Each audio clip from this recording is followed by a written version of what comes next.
नमस्कार, स्वागत है साहित्यिक झरोखा चैनल पर। आज हम करेंगे भाषा विज्ञान की परिभाषा देते हुए उसके स्वरूप व परिभाषा को स्पष्ट करें।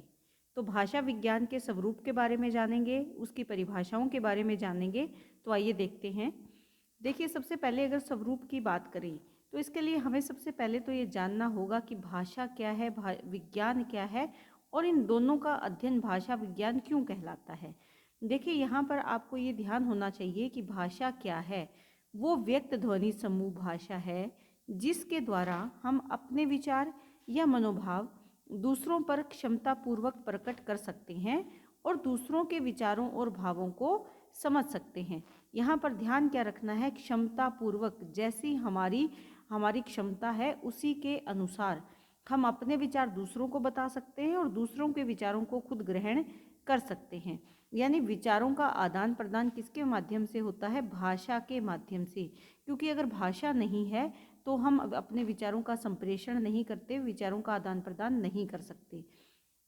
तो भाषा वो माध्यम है जिसके द्वारा हम अपने विचार दूसरों तक पहुंचाते हैं और दूसरों के विचार को खुद समझने का प्रयास करते हैं या समझ सकते हैं।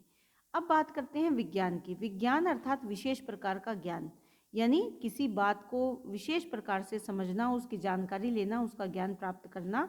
तो यहाँ पर भाषा विज्ञान का शाब्दिक अर्थ हमें क्या मिलता है कि भाषा का विज्ञान अथवा भाषा का वैज्ञानिक अध्ययन, यानी जिस भाषा का प्रयोग हम अपने विचारों के आदान प्रदान करने के लिए करते हैं उसका वैज्ञानिक दृष्टिकोण से अध्ययन करना ही भाषा विज्ञान कहलाता है।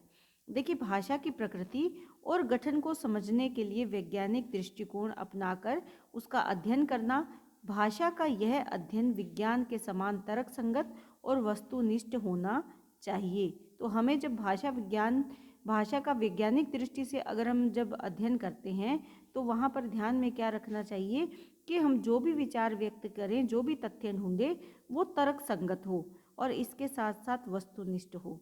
तो उससे क्या होगा, जो हमारी भाषा है वो वैज्ञानिक दृष्टिकोण से शुद्ध भाषा बन जाएगी या वो भाषा वैज्ञानिक स्तर पर भी उतनी ही उपयुक्त भाषा होगी। तो ये बातें भाषा विज्ञान के स्वरूप में ध्यान में रखनी है। सबसे पहले आपको बताना है कि भाषा क्या है, विज्ञान क्या है, भाषा विज्ञान किसे कहा जाता है और इसमें विशेष तथ्य क्या है, किन बातों पर ध्यान दिया जाता है। अब बात करते हैं कि भाषा विज्ञान का नामकरण कहाँ से आया या भाषा विज्ञान का नामकरण कैसे रहा। देखिए, भारत में भाषा का जो वैज्ञानिक अध्ययन है ये वैदिक युग से ही प्रारंभ हो गया था, लेकिन जो अन्य भाषाएं हैं जैसे कि संस्कृत है, ग्रीक है, लैटिन है या जो प्राचीन भारतीय भाषाएं हैं उनके भी मूल स्रोत की खोज सदियों से चली आ रही है। केवल भारतीय भाषाओं की ही नहीं बल्कि जो अन्य विश्व की भाषाएं हैं उन पर भी प्राचीन काल से अध्ययन किए जा रहे हैं ताकि उनकी जो मूल स्रोत है उसको खोजा जा सके, वहाँ से हम उसकी जो जड़ें हैं उनको ढूंढ पाएँ।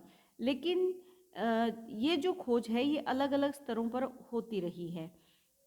भाषा विज्ञान को कंपैरेटिव ग्रामर का नाम दिया गया जब प्रारंभिक इसका आरंभ में जब इस पर खोज होने लगी या इस पर विचार विमर्श किया जाने लगा तो आरंभ में भाषा विज्ञान को कंपैरेटिव ग्रामर का नाम दिया गया। कुछ विद्वान तो ऐसे भी हैं जो व्याकरण और भाषा विज्ञान को एक ही मानते हैं। वो मानते हैं कि व्याकरण या भाषा विज्ञान एक ही है, परंतु भाषा विज्ञान में जब तुलनात्मक पद्धति का आगमन हुआ तब इस बात पर जोर दिया गया और वो कब हुआ, ये 19वीं शताब्दी में हुआ। 19वीं शताब्दी में भाषाओं की तुलना पर अधिक बल दिया गया, यानी तुलनात्मक पद्धति को जो महत्व दिया गया, इसीलिए इसका नाम यहाँ पर कंपैरेटिव फिलोलॉजी भी रखा गया। ये जो कंपैरेटिव फिलोलॉजी है ये ग्रामर से या व्याकरण से अलग है। तो यहाँ पर भाषा का तुलनात्मक अध्ययन किया जाने लगा। 1817 ईस्वी में डेविस ने इसे ग्लोसोलॉजी नाम दिया। डेविस ने इसे क्या नाम दिया? ग्लोसोलॉजी नाम दिया। और कब दिया? 1817 में।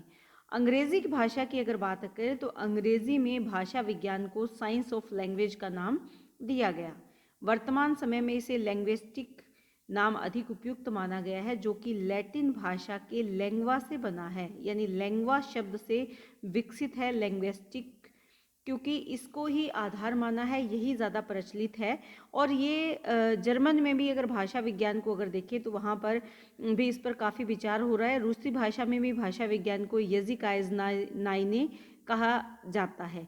यानी यहाँ पर इनको अगर हम विचार करें तो ये ग्रामर से बिल्कुल अलग है, यानी व्याकरण से ये अलग है और सभी भाषाओं के जो विद्वान हैं वो इस बात से सहमत भी हैं।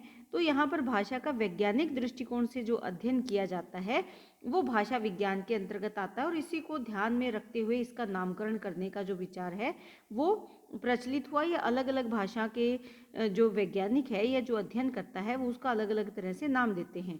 कहीं पर उसे कंपैरेटिव ग्रामर कहा गया, उसके बाद उसे कंपैरेटिव फिलोलॉजी कहा गया, उसके बाद डेविस ने इसे ग्लोसोलॉजी भी कहा, लेकिन अंग्रेजी में इसी बात को साइंस ऑफ लैंग्वेज कहा गया। और वर्तमान समय में जो प्रचलित है वो आप ध्यान में रखेंगे कि यहाँ पर लैंग्विस्टिक जो नाम है वो ज़्यादा उपयुक्त है और ये लैटिन भाषा के शब्द लैंग्वा से इसकी उत्पत्ति हुई है। हिंदी भाषा की अगर बात करें तो हिंदी में भाषा तत्व, भाषा शास्त्र, भाषा विचार, भाषा लोचन आदि अनेक नाम व्यवहार में रहे हैं। यानी इन नामों का भाषा के अध्ययन में प्रयोग किया जाता रहा है। लेकिन वर्तमान समय की अगर बात करें तो वर्तमान में भाषा विज्ञान सर्वाधिक प्रचलित नाम है। यानी भाषा का अध्ययन करने के लिए, उसके बारे में बारीकियों से जानने के लिए, वैज्ञानिक तर्क वितर्क की दृष्टिकोण से उसको देखने के लिए उसका नाम क्या दिया गया? भाषा विज्ञान उसको नाम दिया गया और यही वर्तमान समय में स्वीकार्य भी है या सबसे ज़्यादा प्रचलित भी है। तो इस तरह से एक लंबी इसकी यात्रा रही जब भाषा विज्ञान का नामकरण किया गया। यानी जब भाषा का वैज्ञानिक दृष्टिकोण से अध्ययन किया जाता है तो वो उसके लिए एक विशेष नामकरण का होना भी तो ज़रूरी है। तो वर्तमान समय में आप ये ध्यान दें कि भाषा विज्ञान को ध्यान में रखते हुए, इसको केंद्र में रखते हुए इसी नाम का अधिक प्रचलन रहा है। अब बात करते हैं इसकी परिभाषा की। देखिए, भाषा विज्ञान को अलग अलग विद्वानों ने अलग अलग तरह से परिभाषित किया है। यहाँ पर सबसे पहले एनसाइक्लोपीडिया ब्रिटानिका की मैंने परिभाषा ली है, ये आप लोग ज़रूर लें, ज़रूरी भी है। ये क्या कहती हैं, जो एनसाइक्लोपीडिया है ब्रिटानिका, ये बताते हैं कि the word philology is here taken as meaning of the science of language etcetera, the study of the structure and development of language. यहाँ कहने का तात्पर्य क्या है कि जो फिलोलॉजी है, फिलोलॉजी शब्द का अर्थ भाषा की रचना है, यानी जो स्ट्रक्चर है भाषा का, जो रचना है, तो यहाँ पर फिलोलॉजी शब्द का अर्थ भाषा की रचना और उसके विकास का, डेवलपमेंट ऑफ लैंग्वेज, यानी भाषा की रचना और विकास का अध्ययन ही क्या है? भाषा विज्ञान है या फिलोलॉजी है। तो इसमें अगर देखें तो एक और तो शब्द के अर्थ पर बल दिया गया, वहीं दूसरी ओर भाषा की रचना और उसके विकास के जो वैज्ञानिक अध्ययन है उस पर भी बल दिया गया।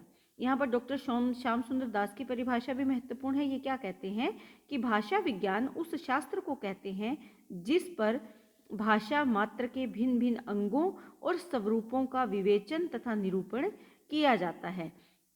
यानी भाषा के अलग अलग जो अंग हैं, उसका स्वरूप है या उसका जो निरूपण है, उसका निरूपण किया जाता है। किसका? उसके अंगों का और उसके स्वरूप का।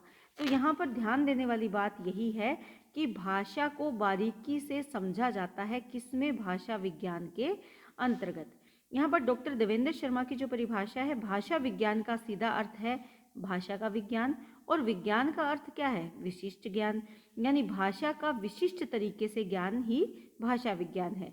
इस प्रकार भाषा का विशिष्ट ज्ञान भाषा विज्ञान कहलाएगा। बहुत ही सरल परिभाषा है, लेकिन बहुत ही अच्छी परिभाषा है, जो कि आपको ये बताने में सक्षम है कि भाषा विज्ञान किसे कहते हैं। यानी वैज्ञानिक दृष्टिकोण से किसी भी भाषा का अध्ययन भाषा विज्ञान कहलाता है।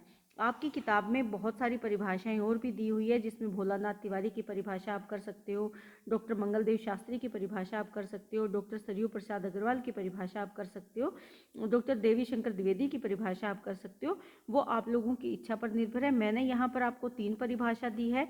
अगर ये प्रश्न आपका 18 नंबर का बनता है या 20 नंबर का भी बनता है तो उसमें भी अगर आप ये 3 परिभाषाएं डालते हैं तो भी सफिशिएंट है, लेकिन आप इससे ज़्यादा भी अपने जो याद करने का तरीका है उसके अनुसार आप और भी डाल सकते हो। R.H. रॉबिन्स की परिभाषा भी आप इसमें डाल सकते हो। तो ये आज का हमारा प्रश्न था, जिसमें हमने जाना कि भाषा विज्ञान का स्वरूप क्या है, उसका नामकरण कैसे किया जाता है, और उसके बाद जो विद्वान है वो कैसे मानते हैं कि भाषा विज्ञान क्या है, उसकी परिभाषाएं क्या है, उसके बारे में आज हमने विस्तार से जाना। बाकी का जो प्रश्न हमारा बचता है, इसमें जो भाषा विज्ञान के जो तथ्य हैं और या फिर इसके भाषा विज्ञान का अध्ययन किस लिए ज़रूरी है वो हम कल करेंगे। कल के वीडियो में इस प्रश्न को पूरा करवाऊंगी, क्योंकि अगर पूरा करते हैं तो वीडियो लंबी हो जाती है। तो एक बार आप इतना ही प्रश्न करें, कल हम इसे पूरा करेंगे और उम्मीद करती हूँ कि प्रश्न आपको बहुत अच्छे से समझ में आ रहा है। बहुत बहुत धन्यवाद।